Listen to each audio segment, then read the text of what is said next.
ഒരു ഉന്തും അല്ല, അവൻ വേണം വെച്ചിട്ട് അവൻ നോക്കിയാൽ ഞാൻ അവനിപ്പോ ഇതിന്റെ മുമ്പിൽ കാണുന്നില്ല. അറിയാതെ അടിച്ചവനാണ് ഇപ്പൊ ഇതിന്റെ മുമ്പിൽ നിന്ന് മാറൂലല്ലോ. അവൻ ഇതിന്റെ മുമ്പിൽ നിന്ന് കാണുന്നില്ല.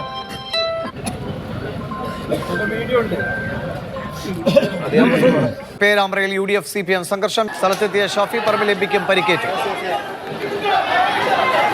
അക്ഷരാർത്ഥത്തിൽ തെരുവ് യുദ്ധമാണ് പേരാമ്പ്ര ടൗണിൽ അരങ്ങേറിയത്. ഇതിനിടെയാണ് ഈ പോലീസ് ലാത്തിച്ചാർജിൽ അതുപോലെ കണ്ണീർ വാതക പ്രയോഗത്തിലുമൊക്കെയാണ് ഷാഫി പറമ്പിൽ എംപിക്കും അവിടെ ഉണ്ടായിരുന്ന UDF പ്രവർത്തകർക്കും പരിക്കേറ്റിട്ടുള്ളത്. ഷാഫി പറമ്പിൽ എംപി മൂക്കിൽ നിന്നും ചോര ഒലിപ്പിച്ചാണ് ഈ പ്രതിഷേധത്തിനിടയിൽ നിന്ന് പിന്നീട് മാറിയിട്ടുള്ളത്. അതായത് ഇന്നലെ അവിടെയുള്ള കോളേജിൽ നടന്ന തെരഞ്ഞെടുപ്പ് ഫലപ്രഖ്യാപനം, അത് ചെയർമാൻ സ്ഥാനാർത്ഥി UDFന്റെ ആഹ്ലാദ പ്രകടനം, ഇതൊക്കെയാണ് പിന്നീട് ഈ കാണുന്ന തെരുവ് യുദ്ധത്തിലേക്ക് കാര്യങ്ങൾ കൊണ്ടുചെന്നെത്തിച്ചത്. ഇന്ന് UDFന്റെ ഹർത്താലായിരുന്നു പേരാമ്പ്ര ടൗണിൽ. ഹർത്താൽ പൂർത്തിയായതോടുകൂടി വൈകിട്ട് UDF പ്രവർത്തകർ പ്രതിഷേധ പ്രകടനം നടത്തി.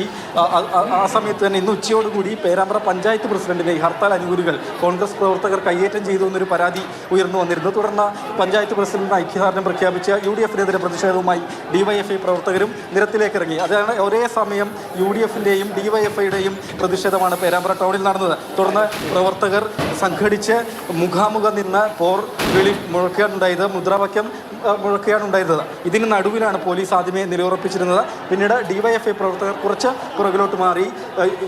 UDF പ്രവർത്തകരാകട്ടെ പ്രതിഷേധവുമായി മുന്നോട്ട് പോകും എന്ന ഒരു നിലപാട് സ്വീകരിക്കുകയും ചെയ്തു. പോലീസ് ആ സമയത്താണ് ലാത്തിചാർജ് ഉണ്ടായത്, ആ സമയത്താണ് ടിയർ ഗ്യാസ് പ്രയോഗവും ഉണ്ടായത്.